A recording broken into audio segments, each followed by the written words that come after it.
Hello, I'm Bill LeMay, and thank you for watching Community Matters. We hope you'll continue to watch as we discuss issues facing our community and provide you with the resources and information needed to find solutions.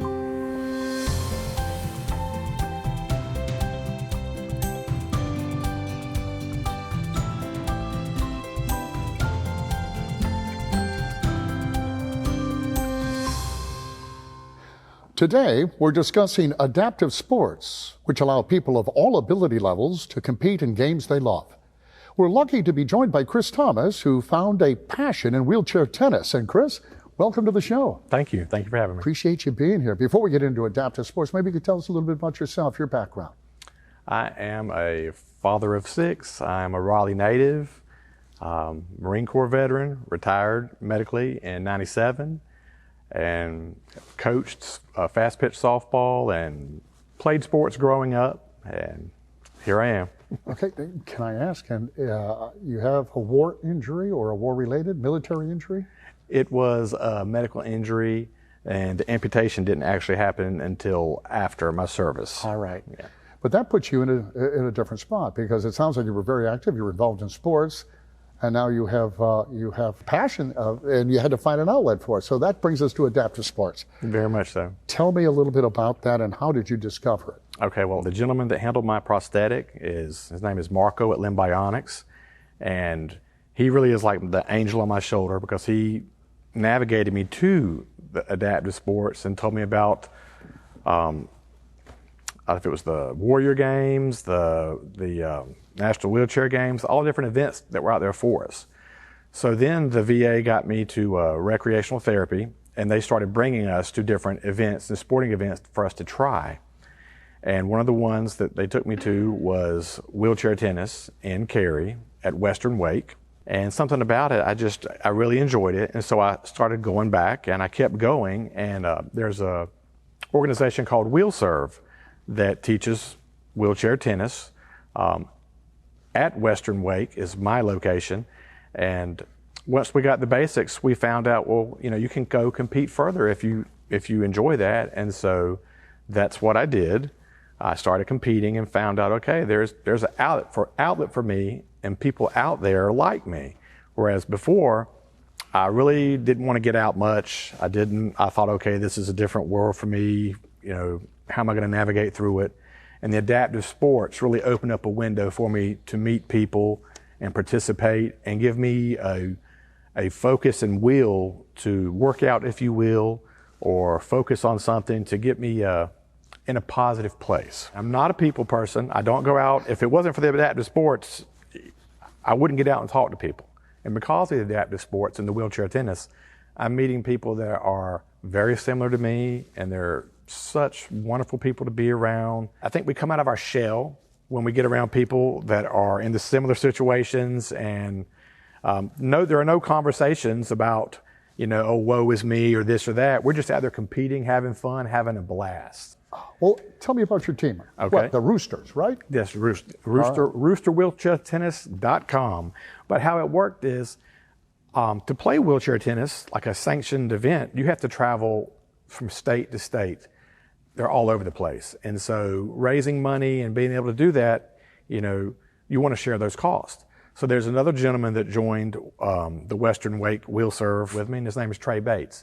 And so he and I said, let's get together and share our travel costs, share the hotel room, you drive, I drive, that kind of stuff. And it was actually Trey's idea to come up with Team Rooster. So Team Rooster is just Trey, myself, and then our families and people that have been donating. Actually, we just got back this Sunday night from Clemson University, where we competed, and Team Rooster did really well. He won his singles division, I won my singles division, and then we won our doubles division together. And even more important than the winning, we've made relationships and opened up channels for other people to go play. And so now we're just trying to really spread the word of wheelchair tennis that we want to play as much as the regular stand-up people do. And I believe there's outlets for us to be able to play. Like in a regular tennis division, they might have different levels, 3.5, 4.0, whatever your tennis level is. Well, it'd be awesome if they could just also throw in a wheelchair division. Well, tell me, Chris. I mean, obviously you played with both with stand-up and wheelchair. There's got to be a difference in rules and the way it's played. Can you just give us a little insight? It's very tricky. We get 2 bounces. That's the only difference. The only difference is 2 bounces? Everything else is the same. So for someone who comes to an event like this, what are we going to see? Paint a picture for me. Okay, so like when I first started playing in wheelchair tennis, you think, well, like the chairs, it's a wheelchair, but they have like a high camber degree on their wheels. So they turn, they're so quick, and it's phenomenal. But when you have to hold a racket in your hand at the same time, it becomes a little tricky. It's more of a thinking man's game than thinking woman's game. So the men and women at our levels play together. I mean, you could be playing a 65-year-old gentleman and a 12-year-old child in the same thing, and it's even. There's really no advantage. It's just, are your chair skills good enough to get you to the ball? And then your tennis skills, are you savvy enough? 2.5 weeks ago, Trey and I signed up for an event, a stand-up event, and we lost both matches. It wasn't even close, but we had a ton of fun. We played really well. We truly belonged. We won some games, and the people that we played against and people watching were really impressed. It's like they had no idea that this was the thing. And it's like, yeah, there's a lot of us out here. We know we may not win, but we want to compete. And oh, by the way, we will win here and there. You know, don't take it easy on us because we can play. My wife has really made comments along the way, like, she's like, I see your face light up. You get so excited about it. And I'm not a bubbly person.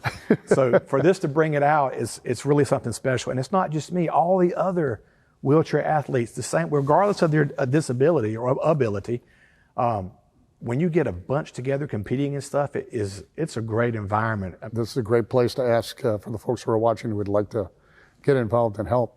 How do they do it? Well, I know that Western Wake, which is part of the Wheel Serve community, they have volunteers that come out and help, and we couldn't even do that if it wasn't for the people kind enough to do that. You know, we're trying to raise funds to go play. So if you were to look at our website, roosterwheelchairtennis.com, it tells more about him, about me, and our story in different outlets to give you an understanding of wheelchair tennis and different ways you could help, whether it's going to a clinic to volunteer, whether it's spreading the word of a tennis environment, or donating for like a GoFundMe, or looking for a sponsorship to be part of this ride. We're really trying to get it to take off, not just for Trey and I, but for all wheelchair players. This past weekend, we actually took another wheelchair tennis player and stayed in the room with us, shared my double bed with him, just so he could be able to come to the tournament and play, because the resources, there need to be more of them. You know, I never took you for a bubbly guy, but you certainly are passionate about this and inspiring. And congratulations on the wins. Keep winning. Thank you. I have no doubt this is going to take off, man. Thank you so much for being here. I appreciate it. Stick around because we have more to talk about.